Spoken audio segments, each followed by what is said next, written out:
안녕하십니까, 레피드입니다. 1월 3일 두산중공업 보도록 하겠습니다. 네, 증시 보겠습니다.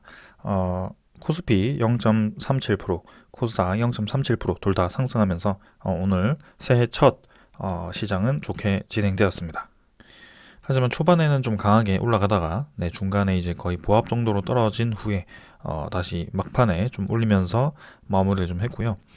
여전히 뭔가 골고루 좀 증시가 올라간다 라고 보기에는 아직까지는 조금은 테마 위주로 상승하는 종목들이 좀 많았습니다.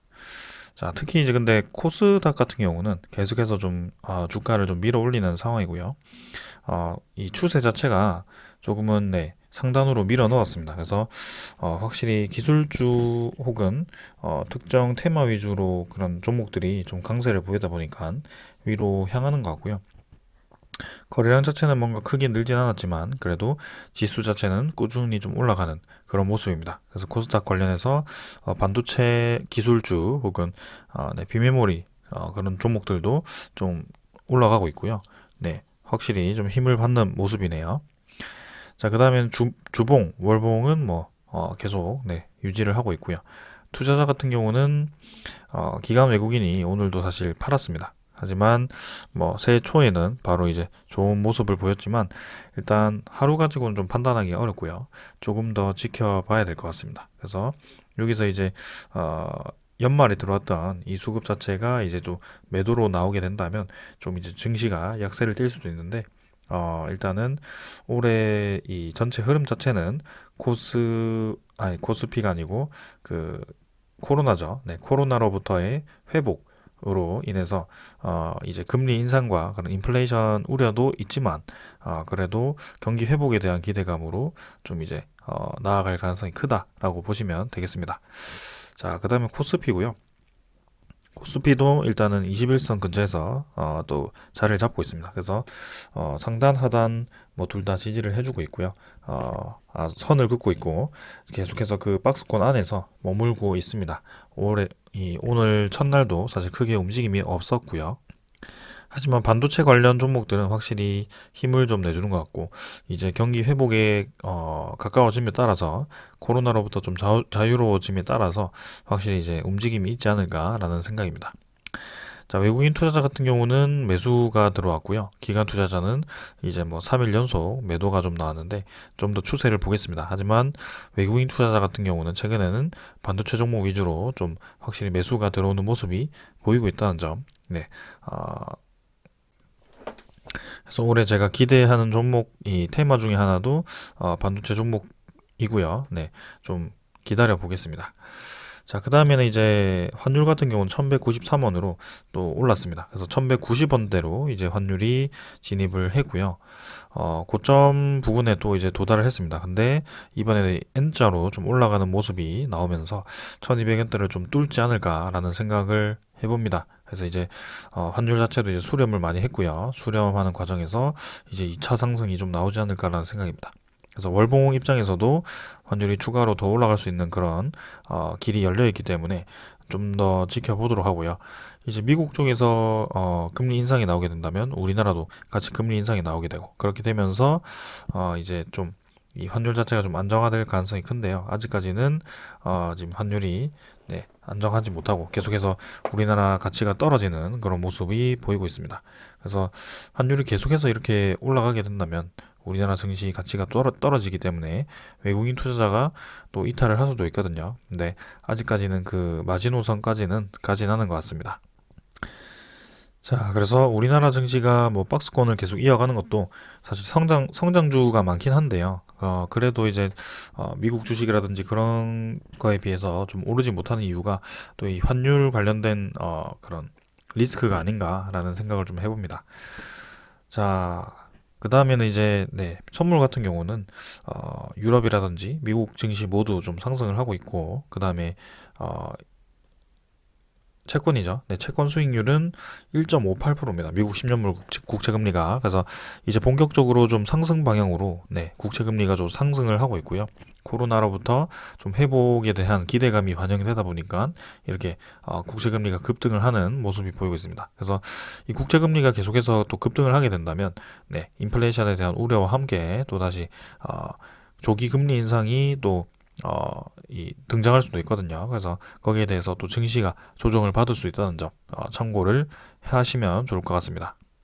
그래서 올해는 크게는 금리 인상에 대한 그런 유동성 자금 이 빠지는 방향, 그 다음에는 경기 회복에 대한 실적주들에 대한 기대감 상승이죠. 그래서 이 두 개가 이제 상호작용을 하면서 좀 진행을 하지 않을까라는 생각입니다.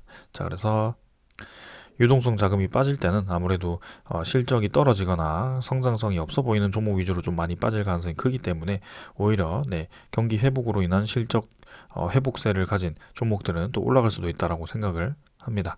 자, 그래서 오늘은 이 정도로 보고요. 네, 오늘 첫날 잘 마무리한 것 같고 앞으로 이제 어떻게 될지 올해 어떻게 진행될지 계속해서 주시를 하겠습니다. 자, 이제 종목 보도록 하겠습니다. 두산중공업 보겠습니다. 550원 상승해서 2.7% 상승했고요. 2950원으로 마무리를 했습니다. 시간의 거래는 50원 정도 하락을 했고 뭐 크게 네, 움직임 없죠. 그래서 오늘 장 초반에 굉장히 크게 상승을 하다가 코스피 지수, 코스닥 지수 모두 이제 중간에 좀 떨어졌죠. 거기에 따라서 같이 좀 떨어진 것 같고요. 사실 이제 두산중공업이 네, 이유에 대해서 네, 원전이 또 친원전으로 네, 그린 텍소노미에 포함이 되면서 초안이 이제 그렇게 나왔죠. 그래서 확실히 이제 확정이 된 건 아니지만 초안이 그렇게 나오면서 긍정적인 또 검토가 있을 거라고 예상이 되고 그다음에 이집트발 원전 수주가 거의 확정되었죠. 네, 그래서 두산중공업을 비롯한 원전 종목들이 오늘 좀 크게 좀 상승을 하는 듯 했는데요. 생각보다는 조금 상승을 많이 하지는 못했다.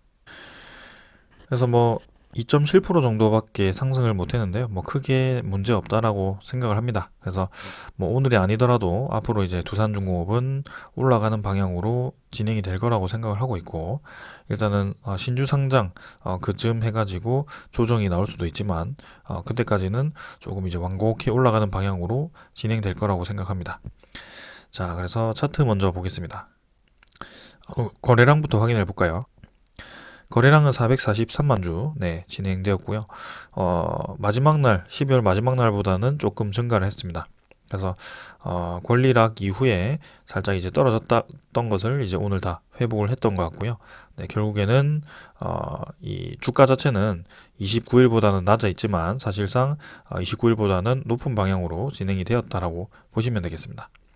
자, 그래서 다시 한번 말씀드리지만 지금 30일 기준으로 해가지고 권리락이라는 것이 발생을 했습니다. 그래서 기준 주가가 750원 정도가 낮아졌는데요. 여기에 대해서 이제 여러분들의 계좌 자체는 이제 750원이 하락한 것처럼 집계가 되어 있을 겁니다. 그래서 실제로 이제 마이너스가 더 늘어나거나 아니면 수익이 줄어들거나 그런 식으로 되어 있을 건데요. 이게 이제 유상증자 참여를 하게 되었을 경우에는 이 신주를 싸게 살 수 있는 그런 차익이 발생하게 되는 거고요.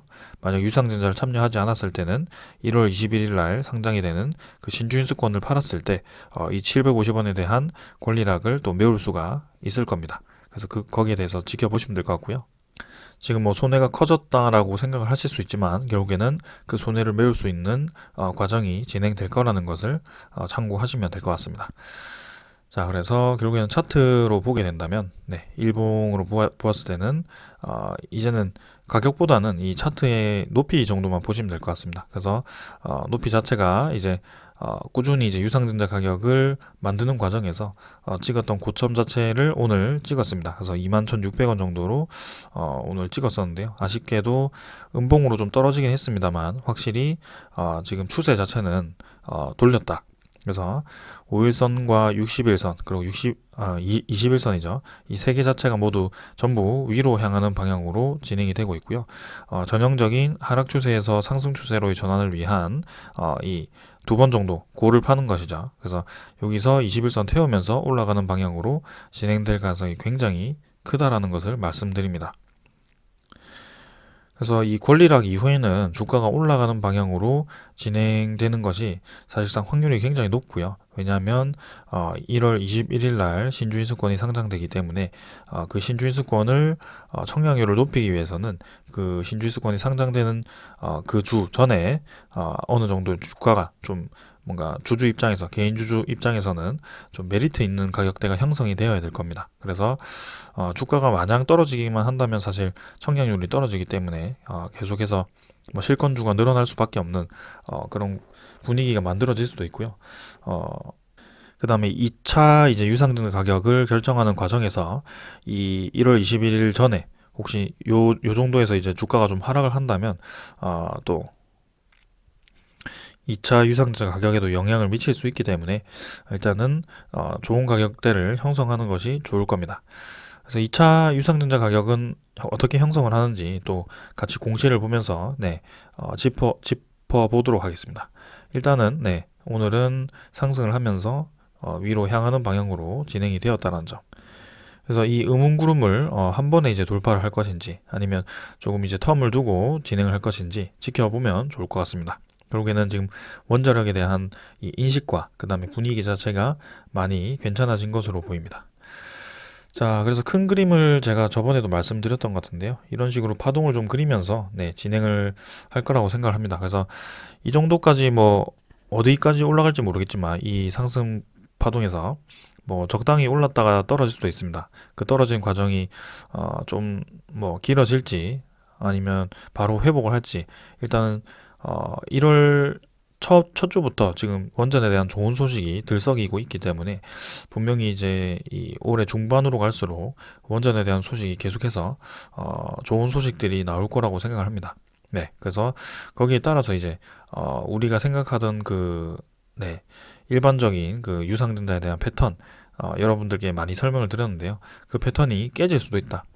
그 깨진다라는 것은 오히려 좋은 방향으로 생각보다 주가가 많이 내리지 않고 올라가거나 아니면 이번 상승 파동에서 크게 올라가거나 그럴 수도 있다라고 말씀을 좀 드리겠습니다. 그래서 원래라면은 이제 이런 방향에서 지금 이제 생각보다 많이 올라갔죠. 이때는. 근데 이때도 이벤트가 하나 있었습니다. 이때는 이제 2020년 유상증자였고요. 이때는 이제 47% 정도에서 증자가 이루어졌습니다. 그래서 거의 뭐 절반 정도가 두산중공업 증자가 되었다라고 보시면 될 것 같고요. 상당히 이제 큰 비중의 유상증자였습니다. 그럼에도 불구하고 권리락 이후에 상당히 큰 주가 상승이 있었고요. 거기에 대해서는 MSCI라는 편입이 있었습니다. 그래서 이때 보시면은 이 기간이 지금 권리락이 당일이 아마 10월 19일이었던 것 같고요. 11월 30일까지 거의 28일까지 주가를 좀 밀어 올린 것 같습니다. 그래서 사실 저점 대비해서 고점까지 거의 40%가량이 상승이 있었고요. 거기에 대해서는 분명히 MSCI 편입에 대한 수혜가 있었다라는 점. 그래서 보시면은 요 기간 동안 외국인과 이 기관 투자자가 둘 다 매수를 했다라는 것을 볼 수 있고요. 그래서 지금 같은 경우는 사실은 그런 MSCI 편입이라든지 그런 외국인 투자자와 기관 투자자가 사실 의무적으로 들어와야 되는 구간은 아닙니다. 그래서 저 때보다는 권리락 이후에 상승폭이 줄어들 수도 있지만 일단은 원전에 대한 좋은 소식이 나오고 있기 때문에 또 어떻게 될지 지켜보도록 하겠습니다. 자, 그래서 이 정도로 차트는 보았고요. 일단 우리의 핵심은 이제 고점 돌파를 언제 해줄 것인지를 지켜보는 게 좋을 것 같습니다. 그래서 고점을 바로 수정을 할까요? 한 요 정도로 잡겠습니다. 그래서 25,900원, 한 26,000원 정도가 이제 고점에 위치를 하는 것 같고요. 이건 지우겠습니다. 그래서 저점 자체도 조금 낮아지겠죠. 그래서 뭐 이 정도 19,500원 정도 에서 좀 더 낮아진다면 한 요 정도가 될 것 같습니다. 241선 딱 근처에서 저점이 형성될 것 같고요. 사실은 뭐 여기까지 더 내려갈 수도 있겠지만 일단은 여러 번 이제 지지했던 그 라인 자체를 잡도록 하겠습니다. 그래서 웬만하면 이제 요런 지점들, 요런 라인들을 좀 주목하는 게 좋을 것 같고요. 이번에는 그 라인 자체를 채 가지 않고 올라갔다라는 점. 그래서 사실상 요 라인 근처에 온다면 두산중공업은 아주 적절한 매수 기회가 될 수 있다라는 것이고요.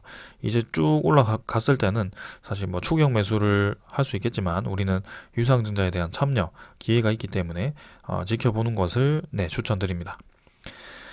자, 그럼 투자 수급은 일단은 오늘도 개인 투자자가 매수를 했고요. 기관 투자자, 외국인 투자자 둘 다 매도를 좀 했습니다. 그래서 금융 투자가 3일 정도 매도를 좀 했지만 결국에는 우리가 주목하고 있는 기관 투자자는 매수를 했다. 투신 같은 경우는 연말에 이어서 또 매수를 했고요. 연기금 투자자는 연초부터 이제 다시 한번 매수를 이어가고 있는 모습. 사모펀드는 뭐 연말에 뭐 잠깐 들어왔다가 또 빠져나간 모습이고요. 뭐 크게 주목할 세력은 아닌 것 같습니다. 그래서 이 기관 투자자의 대부분 물량을 연기금 투자자가 들어왔었기 때문에 이 연기금 투자자가 어떤 움직임을 보이는지, 어떤 포지션을 보이는지 보는 것이 중요할 것 같고요. 사실 지금 이렇게 또 들어온다라는 것이 저는 상당히 의미가 깊다라고 봅니다. 왜냐하면 이제 신주 배정 기준일이 지났고요. 여기에 대해서 만약 이제 연기금 투자자가 지분 관리를 좀 한다면 신주 상장까지는 어느 정도 매도가 나올 수도 있습니다. 하지만 정말 이제 원전에 대한 기대감과 그다음에 두산중공업에 대한 미래 성장성을 보고 지분을 계속 늘려가는 방향으로 간다면 오히려 계속해서 지분을 늘릴 가능성도 충분히 있다라고 봅니다. 그래서 연기금 투자자의 이 매수세가 계속 이어지는지 또 보는 것이 중요할 것 같고요. 외국인 투자자는 뭐 매수를 이어가다가 또 이제 매도를 좀 했지만 크게 많은 양은 아니기 때문에 넘어가도록 하겠습니다. 자, 그래서 이 정도로 확인을 좀 하고 이제 공매도 잔고 한번 확인해 보겠습니다. 두산중공업에 대한 공매도 잔고고요. 연말 마지막에 이제 조금 줄어들면서 마무리를 좀 했었는데 연초에는 조금 이제 늘었습니다. 그래서 뭐 거의 늘진 않았고요. 1,300만 주 정도 잔고가 남았습니다. 그래서 오늘도 사실 크게 공매도 거래가 많지 않았기 때문에 뭐 큰 변화 없을 것 같고요. 이 공매도 잔고 자체는 뭐 지금 당장 공격적으로 공매도를 상환하면서 막 진행될 필요가 없다라는 거죠.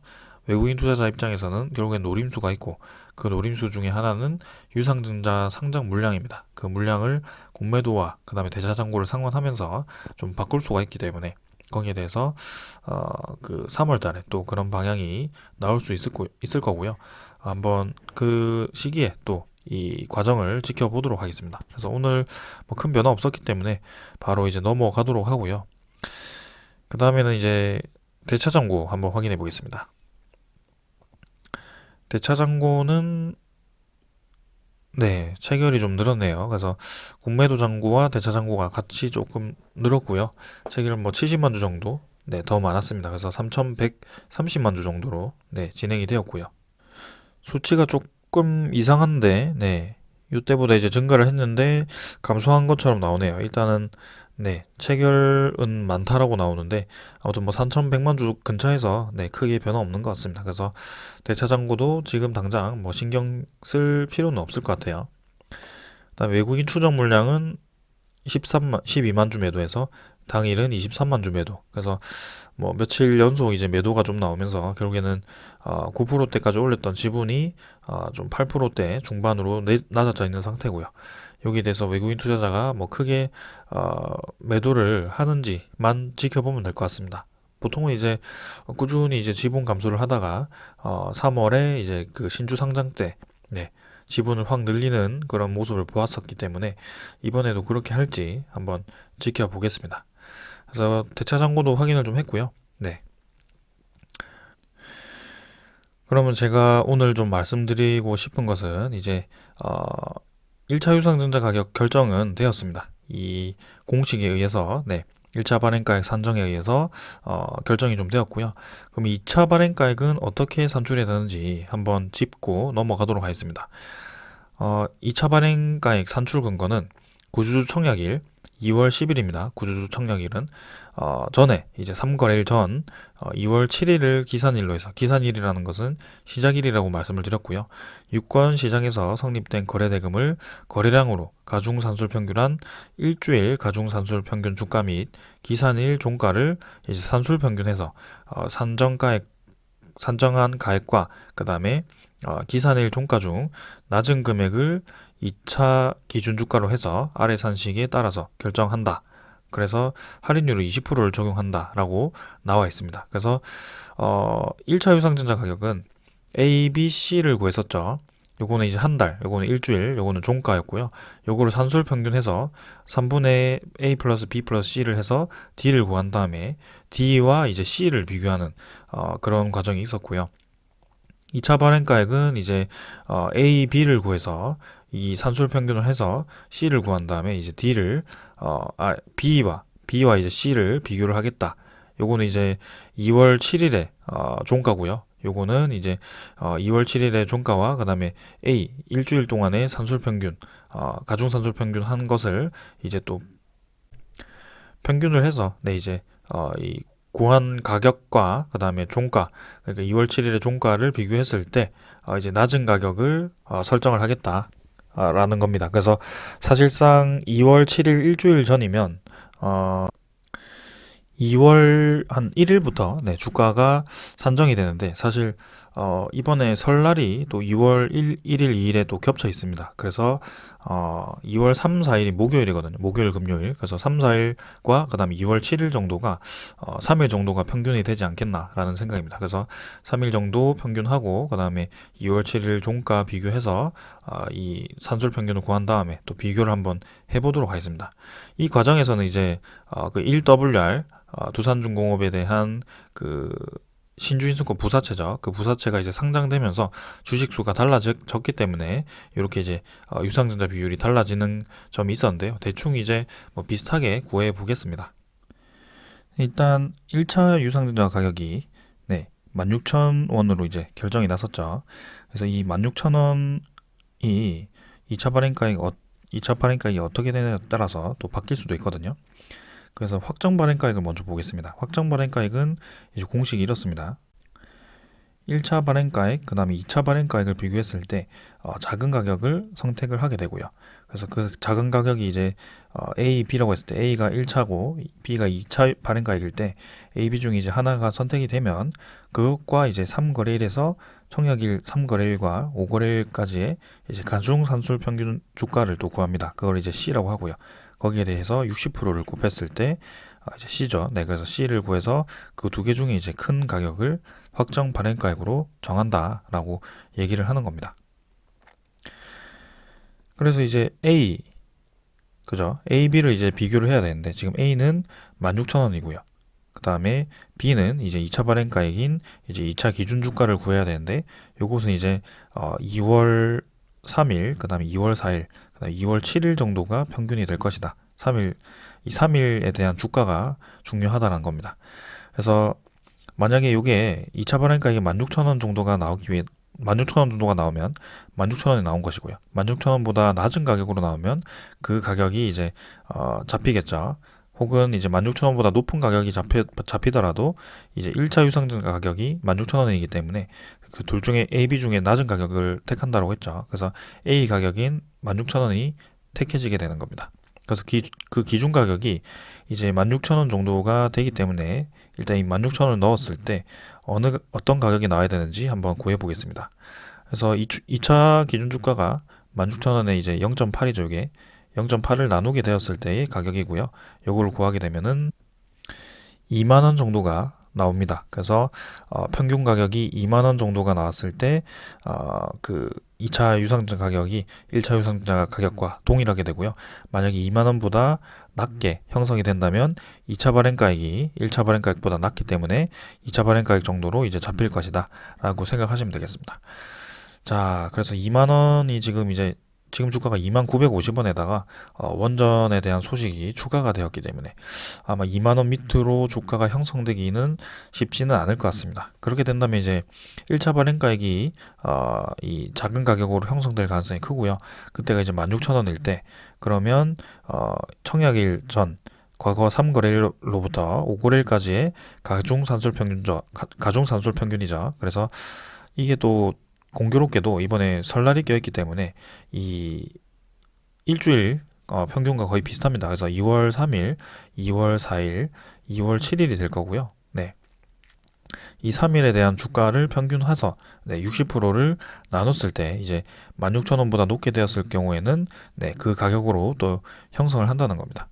그래서 이 3일의 평균 가격을 X라고 했을 때 거기에 대해서 0.6을 곱하면 16,000원이 나오면 이제 이 기준 가격이 되는 거죠. 그래서 0.6을 나누게 되었을 때는 이 평균 가격이 26,600원 정도가 나와야 됩니다. 그래서 이 3일 동안에 평균 가격이 26,600원 이상이 나왔을 경우에는 이 유상증자 가격이 16,000원 이상으로 잡힐 가능성이 크다라는 겁니다. 가능성이 큰 게 아니고 잡히는 거죠. 네, 잡히는 겁니다. 그래서 이 2월 3일, 2월 4일, 2월 7일 정도가 좀 이제 이 유상증자 가격 결정에 거의 핵심 키 역할을 하는 3일 정도가 될 것 같고요. 그날 정도를 주목을 해보시면 될 것 같습니다. 그 전에 이제 권리락 정도, 네, 권리락 이후에 이 신주인수권 발행, 신주인수권 발행 전에 이제 주가 관리를 하는 그 정도가 될 것 같고요. 그래서 전체적인 과정을 또 말씀을 좀 드렸습니다. 그래서 2차 유상증자 가격 발행이 되고 그 청약일 3거래일 전과 5거래일 전까지의 평균 가격을 비교를 해서 결국에는 유상증자 가격 확정이 되고 청약일은 2월 9일에 된다. 그래서 그때 이제 청약을 하시고 3월에 신주 상장이 되고 신주 소화 물량이 나올 즈음에 또 이제 원전 소식이라든지 그런 호재 소식이 나온다면 이전보다는 또 매물이 적게 나올 가능성이 크다라고 보시면 되겠습니다. 그리고 이전에 또 이제 또 비교를 해보면 작년 유상증자 때는 사실은 이 주가가 많이 오르기도 했고요. 여기에 대해서 좀 많이 내리기도 했습니다. 일단은 이때가 사실은 주가가 오르는 구간은 맞지만 이 신주 상장 물량이 제가 상장이 될 때 사실은 이런 대주주 같은 경우는 어느 정도 지분을 먼저 미리 정리를 좀 하면서 진행을 한다라고 얘기를 했었죠. 근데 사실 이 외국인 투자자 같은 경우는 MSCI에 대한 그 편입 때문에 의무적으로 이 매수를 좀 했어야 됩니다. 그래서 이 유상증자가 들어왔음에도 불구하고 사실 이렇게 매수가 들어와서 지분을 또 늘릴 수밖에 없는 그런 상황이 왔고요.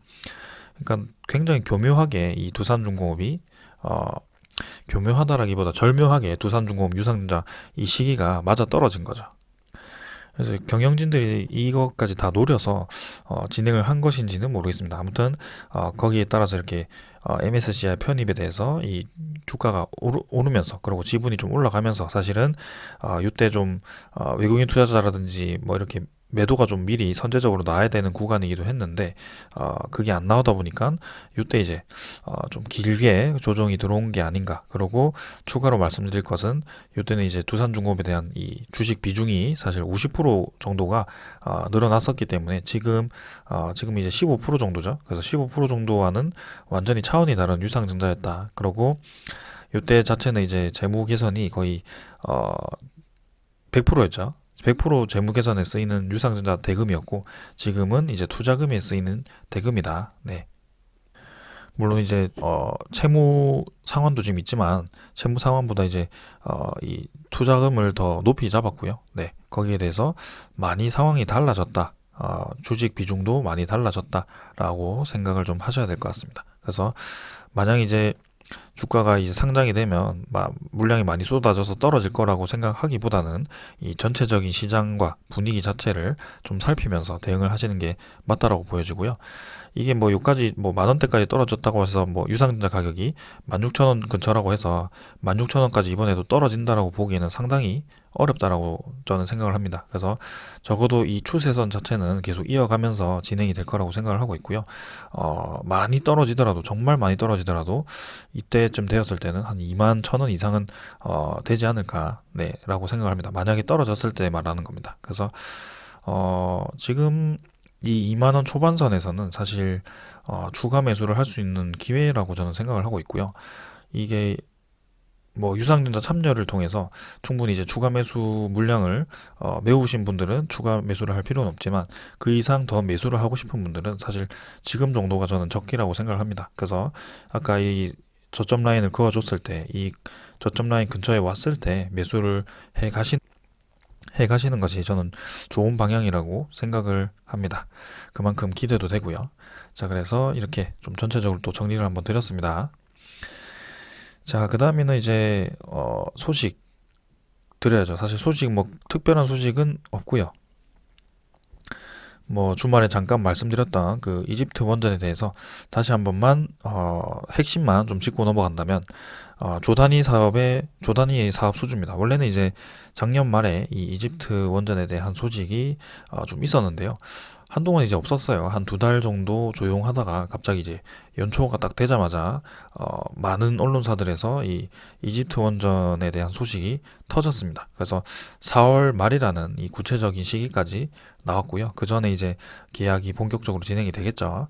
그리고 이 규모 자체도 사실 15억 달러까지, 그러니까 원래는 10억 달러라고 제가 기사를 봤었거든요. 그래서 10억 달러면 계산했을 때 지금 1조 2천억 정도밖에 되지 않는데 이게 어떻게 수조 단위라고 생각을 하지라고 생각을 했습니다. 근데 지금 내용을 보면 2028년 1호기 상업을 목표로 하고 있는 엘다바 원전이고 1200메가와트급 4개를 건설하는데 그 중에 이제 2차 시공 측을 우리가 맡게 되었습니다. 그래서 참여하는 기업은 현대건설과 두산중공업이 맡게 되고 나머지 이제 이 부품 기자재 같은 경우는 네, 또 이제 국내 기업들에게 나눠진다라고 합니다. 그래서 대부분 이제 이 두 기업이 큰 사업 금액을 수주할 가능성이 크고요. 총 300억 달러 규모죠. 그래서 35조 원의 규모의 사업에서 이 2차 개통 사업은 전체 사업의 5에서 10% 규모라고 합니다. 그래서 여러분들 35조 원에서 10%면 3조 5천억이고요. 그 절반도 1조 한 8천억 정도입니다. 네. 그래서 사실은 최소 1조 8천억이라고 생각을 하시면 될 것 같고, 이게 10억에서 15억 달러라고 처음에 나온 것이 이 현대건설 기준으로 나온 것이 아닌가라는 생각을 좀 합니다. 그래서 이전에 기사를 봤을 때는 현대건설이 55%, 두산중공업이 45% 정도를 시공 측을 맡는다라고 제가 들었었기 때문에 이 두산중공업에도 이 최대 규모 3조 5천억이 45%면 지금 뭐 조단이죠. 거의 수주가 상당히 이제 클 거라고 생각을 합니다. 그래서 두산중공업에도 지금 오랜만에 큰 원전 사업이 들어올 것 같고요. 거기에 대해서 이 의의하는 바가 이제 원전 사업에 대한 숨통이 트이고 앞으로 이 건설 역량과 그 다음에 원전 시장의 트렌드를 보았을 때는 추가로 더 수주할 수 있는 가능성이 커졌기 때문에 이 주가에는 지금 뭐 이 사업 규모보다는 오히려 더 크게 반영될 가능성이 크다라고 생각을 합니다. 네. 그래서 지금 이제 체코, 그 다음에 폴란드 원전도 있는데, 저는 두 개 다 잘 진행될 거라고 생각을 하고 있고, 만약에 우리나라가 뭐 수주를 못 하더라도 두산중공업 입장에서는 사실 이제 미국 웨스팅하우스와 협력을 하고 있는, 긴밀한 협력을 하고 있는 관계이기 때문에 그 기자재 수주도 충분히 할 수 있다라고 생각하고요.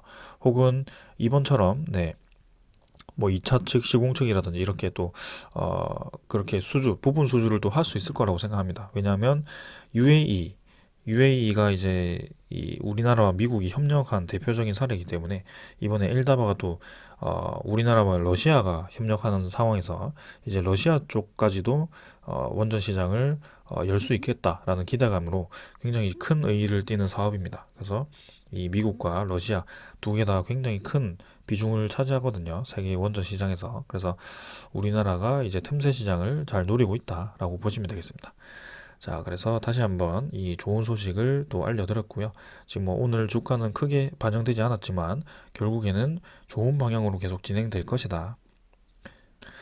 그리고 이제 그 EU 텍소노미 같은 경우는 이제 뭐 전체 분위기 자체는 이제 친환경 주류로 이제 원전 쪽을 포함을 시키고 있고, 특히 미국 같은 경우는 SMR에 대한 규제를 전부 없앨 정도로 이 원전에 대한 투자를 아낌없이 하고 있습니다. 그래서 유럽에 대해서 지금 뭐 이렇게 찬성과 반대가 극명하게 갈리고 있고요. 아무래도 반대하는 국가들은 사실 오래전부터 좀 탈원전을 하거나 혹은 원전에 대해 투자를 하지 않은 기업입니다. 그래서 사실 원전에 대해서 이 그린 펀드가 들어가게 되었을 경우에는 또 이 반대하는 국가들 입장에서는 그 돈이 이 국가들로 들어오지 않을 가능성이 크거든요. 그런 입장에서 사실 환경 문제도 있지만 그런 입장에서도 극구 반대하는 경우가 클 겁니다. 왜냐하면 그 국가 에너지 사업의 투자금이 다른 데로 새버리기 때문에요. 그래서 우리는 뭐 원전 하지도 않는데 이제 다른 데로 다 투자금이 몰려가니까 저렇게 반대를 하는 것 같고요. 사실 뭐 이 초안이 저렇게 나왔다라고 해도 조금 이제 더 지켜봐야 될 것 같습니다. 네, 1월 중순에 결론이 나온다고 하지만 일단 반대하는 이 국가들이 굉장히 이제 강하게 반대를 하고 있기 때문에 이걸 다 무시하고 원전을 완벽하게 포함시키기는 어려울 것 같고요. 저번처럼 이제 부분 포함을 시키거나 좀 더 논쟁을 할 것 같아요. 그래서 일단은 분위기 자체 이렇게 EU 텍소노미에 그린 텍소노미에 원전 자체가 거론됐다는 것만으로도 완전히 인식이 바뀌었다는 것이고요. 그만큼 유럽이라든지 전 세계적으로 좀 원전에 대해서 관심도가 많이 높아졌다라고 보시면 되겠습니다. 그리고 이제 미국과 일본이 이제 SMR 개발을 좀 하고 있는데요. 좀 긴밀하게 하고 있는 것 같아요. 특히 이제 그 빌 게이츠가 이제 소듐 원자로죠. 네, 그렇게 뭐 새로운 원자로를 또 미쯔비시인가요? 네, 그쪽과 이제 협력을 좀 하는 것 같고요. 중국과 러시아도 원전 활로를 개척을 하고 있고요. 하지만 또 이렇게 한국 같은 경우는 K 텍소노미에서 원전이 제외되는 모습이었고요. 일단 뭐 EU에 대한 상황을 지켜본다라고 얘기를 했었는데 EU에서 초안이 지금 포함이 된다라고 얘기가 나와버려가지고 어떻게 또 수정을 할지 일단 좀 긍정적인 검토를 했으면 좋겠습니다. 저희도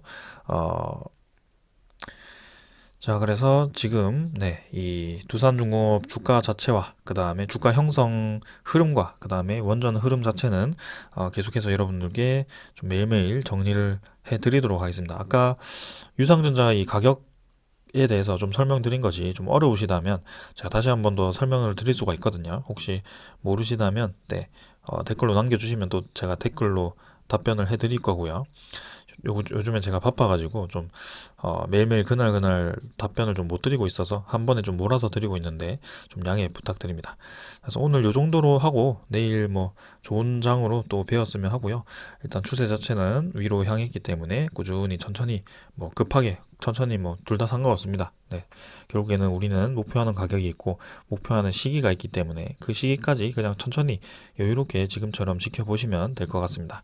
주가 매수하실 분들은 요런 라인 주목을 하시고 그다음에 원전이 아니고 그 유상증자에 대해서 네, 그 가격대가 또 할인율이 적용되어서 우리는 10% 이상을 또 추가 매수할 수 있기 때문에 거기에 대해서도 지켜보면 좋을 것 같네요.